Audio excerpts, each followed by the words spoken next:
There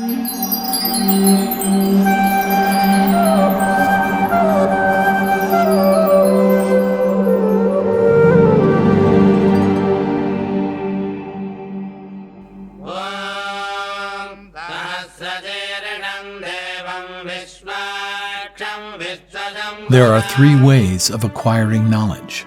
1. Direct sense perception. 2. Mental speculation. And 3. Hearing from authority.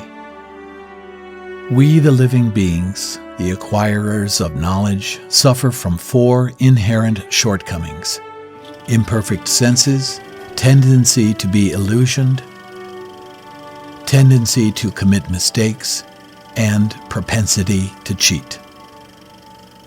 Since we cannot overcome these drawbacks, no matter what we do, direct sense perception and mental speculation cannot provide us with perfect knowledge. In the Vedic tradition, knowledge is traditionally acquired by hearing or learning from a qualified teacher.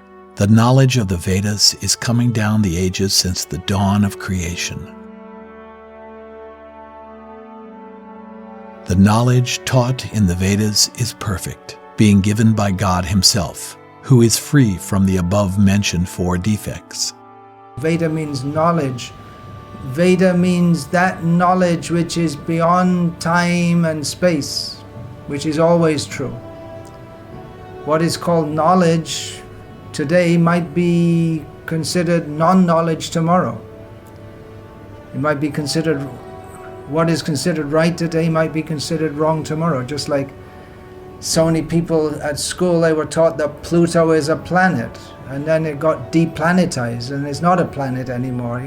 It used to be knowledge to call Pluto a planet, and now Pluto is not called a planet. And now I just saw in the paper today that they're maybe going to replanetize it. So this is not knowledge. This is not scientific knowledge where it's changing all the time. The Veda means fixed knowledge from beyond time and space. This knowledge has come down in a disciplic succession. That material knowledge is imperfect is self-evident from the fact that it undergoes amendments every now and then. Even in the field of science, scientists keep changing their opinions. For example, Dalton said that the atom cannot be split. Rutherford said that it can be split, and Bohr gave a new model. Thus, material knowledge is relative. It is constantly being revised, modified, and updated. On the other hand, the Vedic knowledge is absolute. It never changes. The Vedas have stood the test of time since time immemorial. There are striking similarities in some of the concepts illustrated in the Vedas to modern science discoveries. From embryology to cloning, from harvesting nuclear energy to aeronautics, from relativity of time to zoology and botany. The Vedas have also made accurate predictions of incarnation or great personalities who will appear in future, like Buddha, Chanakya, Chaitanya Mahaprabhu, Emperor Chandragupta, Ashoka, Jesus, and Muhammad. If the Vedas are of mundane origin, then how is it possible for them to state profound truths which modern science has only recently started discovering? And how can they make accurate predictions about future happenings? The conclusion is unmistakably obvious. The Vedas are coming from a person who is all-knowing, who knows past, present, and future. In other words, the Vedas are the words of God. Our misfortune, however, is that we have no faith in the Vedas. Instead, we choose to have blind, unquestioning faith in modern science. The glitz and glamour associated with technological advancement makes it appear very attractive, but its ultimate results are disastrous. Modern cities are full of countless high-tech gadgets produced by modern science which make life appear very easy, but they also lead to multifarious problems, far more complicated than what they were originally meant to solve. There is no shortage of examples to illustrate this.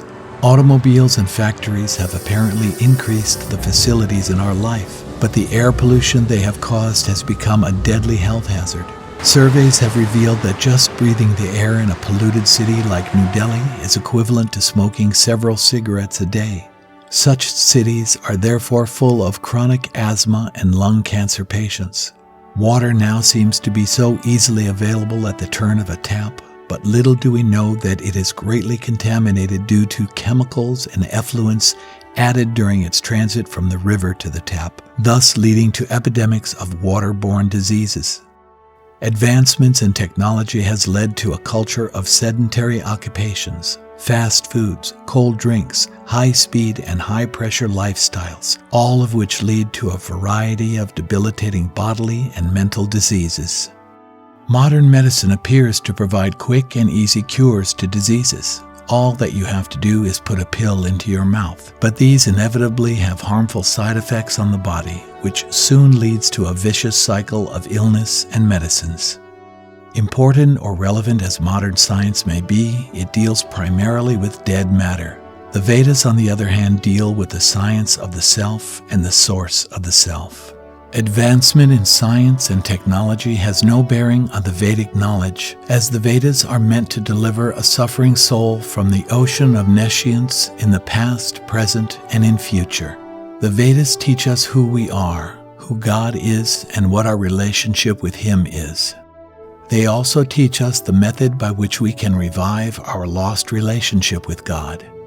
We should learn all these things from the Vedas and put them into practice to achieve the ultimate goal of life. Hence, a sincere seeker of truth who wants to know more about himself and God should not waste his valuable time in researching with his own limited brain.